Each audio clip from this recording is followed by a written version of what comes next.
The Davis-Bacon Act, also known as the DBA, is a rule applicable to federally funded projects that requires a minimum wage to be paid to workers, also known as the prevailing wage.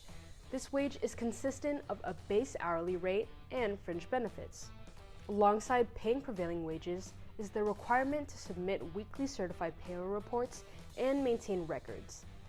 The Davis-Bacon wages and posters should be posted on the site, easily visible to all workers. These requirements are applicable to all contractors within all tiers of the project, and penalties may be issued if in violation. Today, we'll be giving you a comprehensive overview of this act and what you should be aware of to remain in compliance.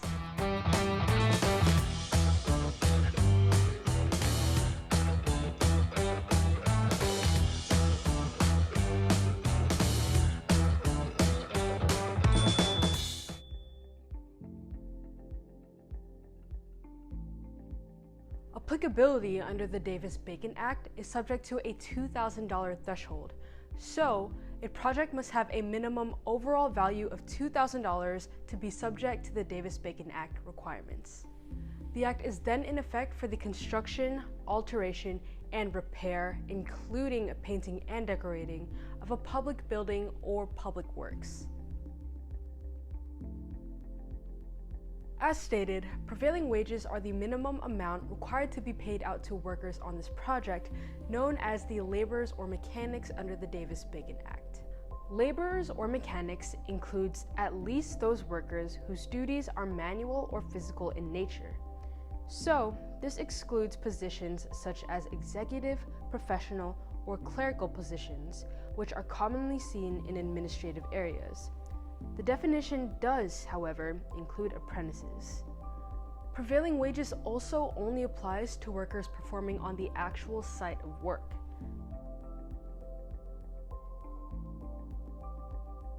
Knowing what projects are applicable and which workers have to be paid, the next step toward compliance is the proper payment of prevailing wages. The DBA wages are posted on sheets known as wage determinations, and they're available online via sam.gov. The wage determination for your project includes a list of work titles, also known as their classifications, and their corresponding wage rates. The information you would need for your wage determination are your project's bid due or opening date, the project county, state, and the project construction type. Negotiated contracts would use the date of award, and competitively bid projects should look to the wage determination that was in effect 10 days prior to the bid opening date.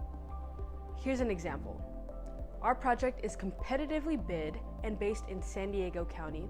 It has a bid due date of January 16th, 2024, and has a heavy construction type.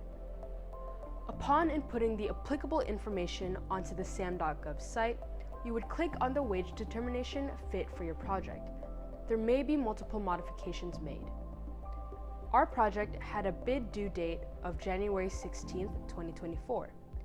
We have to take the wage determination in effect 10 days prior to the bid due date to find our effective date. 10 days before January 16th would give us an effective date of January 6th, 2024, which falls under Modification 0. Modification 0 is applicable for projects within effective dates from January 5th to January 11th. Please note that modifications vary per wage determination.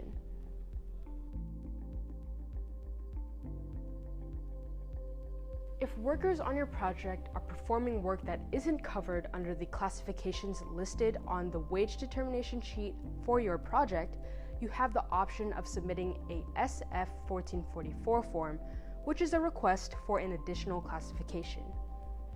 After finding your wage determination, proper wage payments should be issued to your employees.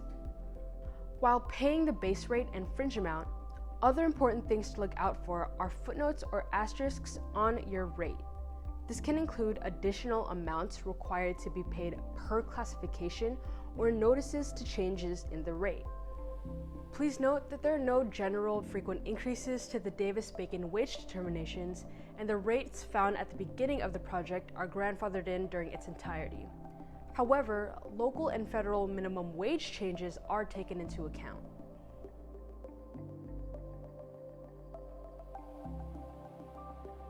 Next to paying prevailing wages, proper record keeping must be maintained to show that these wages have been paid. The Davis-Bacon Act requires submission of certified payroll reports on a weekly basis. 29 CFR 5.5 Section A3 states that payroll records must include the following: the employee name, address, social security number, correct classification, hourly rate of wages paid, daily and weekly number of hours worked, deductions, and actual wages paid. The certified payroll report must also be signed under a statement of compliance indicating that all its contacts are accurate and cleared by the signer. A certified payroll report template issued by the U.S. Wage and Hour Division contains these requirements for payroll reporting, known as the WH-347 form. Alongside certified payroll reports, other documentation expected to be maintained includes additional records relating to fringe benefits and apprenticeship and training as applicable. Please note, additional record keeping is not limited to these types of documentation. Any kind of additional support that you could provide to show the full picture of an employee's pay would go toward this requirement.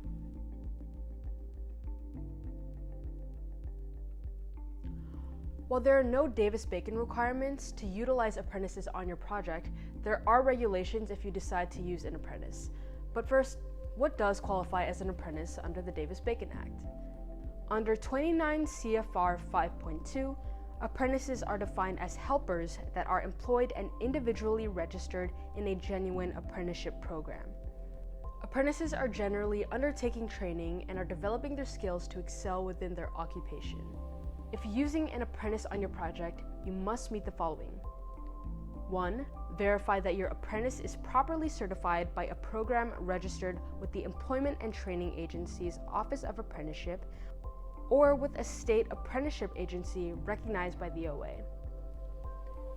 2. If counting apprenticeship costs as a fringe benefit, the cost must bear a reasonable relationship to benefits provided to workers. 3. The costs incurred for apprenticeship must not offset costs incurred for another classification. 4. You must pay the appropriate wages, including the percentage of hourly rate required by the apprenticeship or training program and the approved program fringe benefits. And 5. Utilize apprentices in accordance with the program-issued ratio of permitted apprentice to journeyman performing oversight. To find the proper rates or wages to pay your apprentices, it's best practice to consult with the program or union that you intend to utilize apprentices from to verify the rates that they enforce. Please note, the Davis-Bacon Act does not establish wage rates for apprentice-level workers. It's vital that these requirements are met to avoid the potential penalties that come with violation. These penalties can include the following: suspension of funds and withholding, debarment for breach of contract clauses under the requirements listed for this act, restitution for unpaid wages and liquidated damages under CWHSSA, and withheld funds for unpaid wages and liquidated damages. Avoid paying restitution interest, facing debarment, and encountering other types of criminal action by remaining informed with the Davis-Bacon Act and knowing the proper principles to stay in compliance. Tune into the remainder of the series where we uncover updates made to the Davis-Bacon Act, known as the Davis-Bacon Act Final Rule. These updates provide context to a couple of the things that we discussed in this video and provide some additional information in remaining in compliance.